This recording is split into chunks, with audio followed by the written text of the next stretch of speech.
Quand on parle d'inondation, on a tout de suite des images en tête. Des maisons sous l'eau, des voitures emportées, des dégâts matériels énormes. Mais le vrai danger, bien souvent, c'est celui qui arrive après, une fois que l'eau se retire.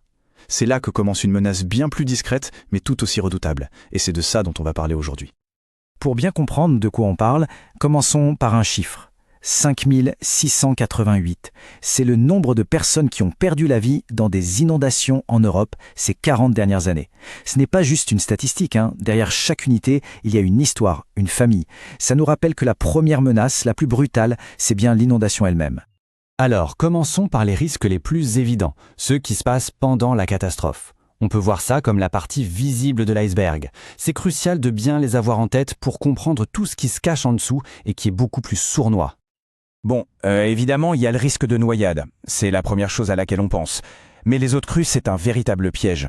Elles charrient des débris, des objets cachés qui peuvent blesser très gravement. L'eau est souvent glaciale, donc le risque d'hypothermie est bien réel. Et puis, il y a le danger d'électrocution. Bref, un vrai cocktail mortel. Et attention, ce n'est pas parce que la pluie s'arrête que le danger disparaît, loin de là. Vouloir rentrer chez soi trop vite est une erreur terrible. Les bâtiments sont fragilisés, les risques électriques sont toujours présents. Il faut absolument, et j'insiste, attendre le feu vert des autorités. La patience dans ces moments-là, ça sauve des vies. Ok, l'eau s'est retirée. On pourrait se dire que le pire est passé. Eh bien, non. C'est là qu'une autre menace, beaucoup plus insidieuse, fait son apparition. Parce que l'eau, elle ne laisse pas que de la boue. Elle dépose partout un cocktail de microbes et de bactéries. Et le danger infectieux numéro 1, ça porte un nom un peu compliqué. La leptospirose. Pour faire simple, c'est une bactérie qui vient de l'urine d'animaux, notamment les rats. Cette urine se mélange à l'eau de l'inondation et il suffit de pas grand-chose pour être contaminé, une petite coupure sur la peau, marcher pieds nus dans la boue et hop, la bactérie entre dans l'organisme. Les symptômes, au début, ressemblent à une grosse grippe. Une forte fièvre qui débarque d'un coup, des maux de tête terribles, des douleurs partout. Le réflexe à avoir, c'est de ne surtout pas ignorer ces signes. On consulte un médecin et vite, car sans traitement, la maladie peut s'aggraver et devenir mortelle dans 5 à 10% des cas. Et la leptospirose, c'est qu'un exemple. Les inondations créent des conditions parfaites pour la prolifération de tout un tas de maladies. L'eau qui stagne partout après la crue, par exemple, c'est un vrai paradis pour les moustiques, qui peuvent transmettre des maladies comme la dengue. On voit bien l'effet domino. Le climat change, il y a plus d'inondations et donc les risques d'épidémie explosent. Maintenant, on va s'intéresser à ce qui se passe à l'intérieur des maisons, là où on est censé se sentir en sécurité. Eh bien, après une inondation, même son propre domicile se transforme en zone à haut risque, surtout au moment du grand nettoyage. Alors là, c'est la règle d'or. Elle est absolue, non négociable. En cas de coupure de courant, c'est très tentant de vouloir faire tourner un groupe électrogène ou un chauffage d'appoint à l'intérieur pour avoir un peu de chaleur ou de lumière. C'est une erreur qui peut être fatale. Ces appareils doivent rester dehors, impérativement. Et pourquoi cette règle est si stricte? À cause d'un gaz, le monoxyde de carbone. On l'appelle le tueur silencieux. Pourquoi? Parce qu'il est invisible, il n'a pas d'odeur, on ne le sent absolument pas arriver. Et les chiffres sont clairs. Rien qu'en Bretagne, en une seule année, on a compté 199 intoxications et 3 décès. C'est une menace invisible, mais bien réelle. Il faut bien se rendre compte que l'eau qui a envahi une maison, ce n'est jamais de l'eau propre. C'est un mélange toxique d'eau usée, de produits chimiques, de microbes. Alors pour nettoyer, on oublie la petite éponge et les gants de vaisselle. Il faut s'équiper sérieusement. Des gants solides, des bottes et parfois même un masque pour se protéger.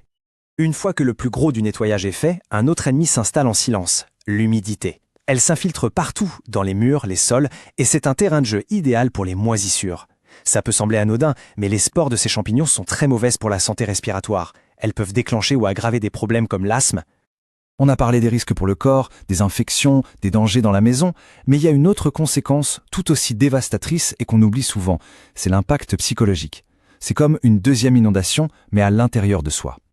Regardez ce chiffre, 3 personnes sur 4. C'est absolument énorme. Ça veut dire que le traumatisme psychologique après une inondation, ce n'est pas une exception, c'est presque la norme. Perdre sa maison, ses souvenirs, son sentiment de sécurité, tout ça laisse des cicatrices invisibles mais très profondes. L'eau finit par se retirer, mais les séquelles mentales, elles, peuvent rester. On parle de stress post-traumatique, d'anxiété, de dépression.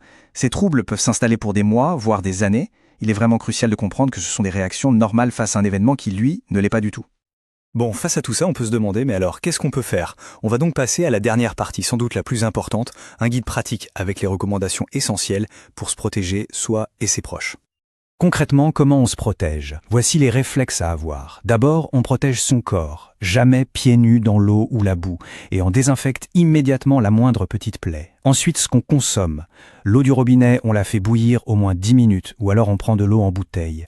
Toute la nourriture ou les médicaments qui ont été en contact avec l'eau, direction la poubelle, sans hésiter. On protège aussi son environnement, on élimine l'eau stagnante pour éviter les moustiques et on l'a dit, le groupe électrogène, c'est dehors. Et enfin, le plus important, on écoute son corps. Au moindre symptôme, fièvre, douleur, on n'attend pas, on consulte un médecin. On termine sur cette question qui nous concerne tous. Ces événements climatiques extrêmes sont de plus en plus fréquents. On se focalise souvent sur la reconstruction des infrastructures, mais on vient de le voir, les conséquences sur la santé, physique et mentale, sont tout aussi graves. Alors la vraie question, c'est celle-ci. Est-ce que nos systèmes de santé et nos communautés sont vraiment préparés à affronter ces vagues silencieuses de maladies et de traumatismes qui suivent inévitablement la montée des eaux ?